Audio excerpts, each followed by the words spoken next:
Ladies and gentlemen, you're rocking with the best. I got the juice.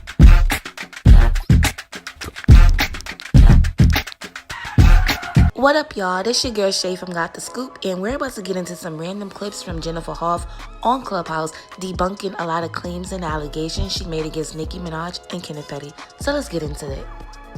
Tell you that these niggas want me to lie. How about that?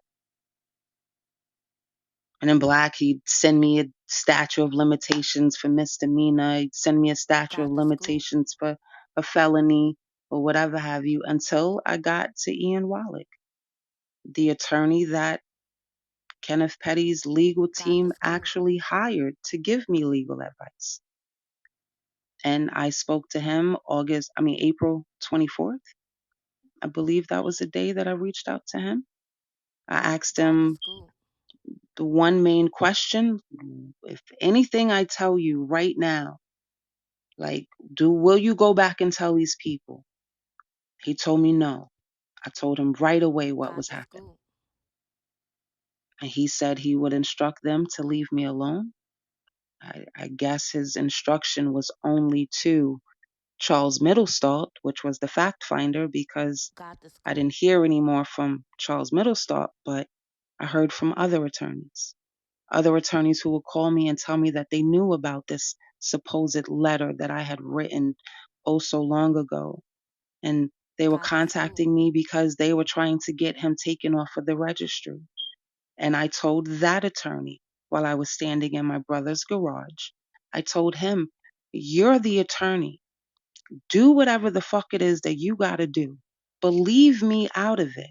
Because if you do involve me, I'm going to tell the truth. I'm going to let it be known that when I was 16, I was being harassed and threatened to drop the charges, and I'm being harassed and threatened now to recant. Well, he quickly got off the phone. He didn't have anything to speak about. Yeah, I definitely believe that they're harassing you to recant the statement, especially now that he's suing the state of New York, saying that it wasn't even him who filed, he didn't have the right representation for the paperwork and all this, that, and the third. So I definitely believe that part. Now, I'm sure you've answered this question a million times, but I wasn't in the room. My last question is this narrative. Every time the conversation comes up, there's always that clip that comes around that says that where you say that Nicki Minaj has never reached out to you or you never spoke with her. No. What is That's not that? what I said. Okay. That's whatever they chopped and screwed. Listen, when I was speaking, you got to understand the person that I'm speaking against. So I was already prevalent to people twisting my words early, because I felt like in my video that I personally did on my own channel, it was pretty self-explanatory. I referenced a little bit of what happened in 94, and I led up to the reason why I was being contacted now in 2020. And even all of that was chopped and screwed. What I stated, I tried to state facts. I tried to speak on things that I was aware of, things that I experienced, that conversations that I personally had, and not things that was third party. That's why I didn't stress too much about the 500,000 that I was offered, because I didn't see that. That was third party. That was a message that was given to a supposed cousin, then was given to another family member, and then was relayed to me. So I spoke about the $20,000 that I did see that was actually placed on my lap. I tried to only give facts because, listen, I, I was a 9 to 5 working person. I wasn't trying to have anybody come and sue me because I lied on them or because I said the wrong thing. So I made it clear when Nicki Minaj called me, when I spoke to her on the phone, she didn't call me and threaten me. Kenneth Petty didn't call me and threaten me. But the people that they are associated with, the people that I know that they have had contact with, have threatened me. I know that she's had contact with Black, and he has threatened me. I know that Kenneth has had contact with Jamie and Gangsta because Gangsta was on Queen Radio with Nicki and Kenny when she was telling the world how Kenny beat up her boyfriend from back in the day Exactly. and how he found her at the bus stop too. The same. Listen, so I never said I didn't speak to Nicki.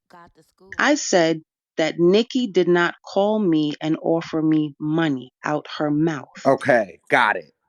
I got it. She did not, Kenneth Petty didn't call me out of his mouth and offer me money. That's what I stated because I didn't want people to put words in my mouth. I didn't want people to say that I was insinuating something that wasn't factual. I was just letting it be known that this is what occurred. And I know people want to say, well, why you put Nicki Minaj in it? And I know she only said it because, you know, Kenny's with her. This only happened because Kenny's with her.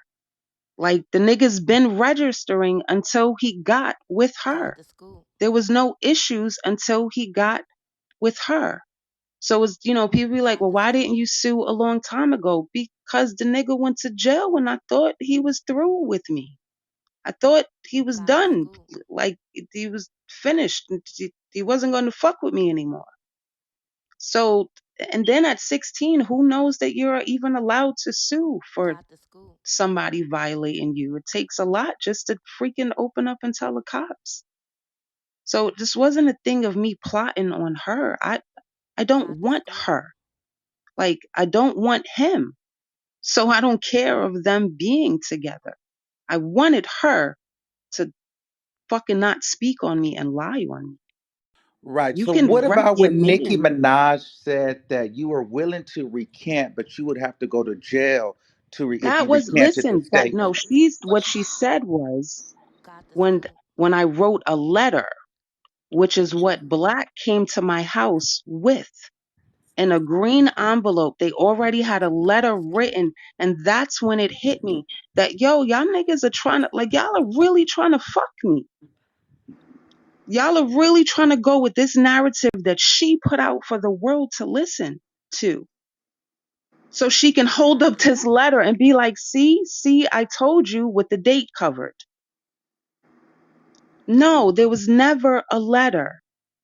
There was never a letter. I was forced to go to court by the family that raised me because my home was being threatened.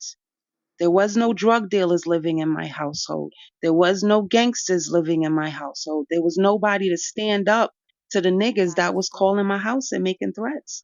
I had a house full of women and children. So yeah, those women was like,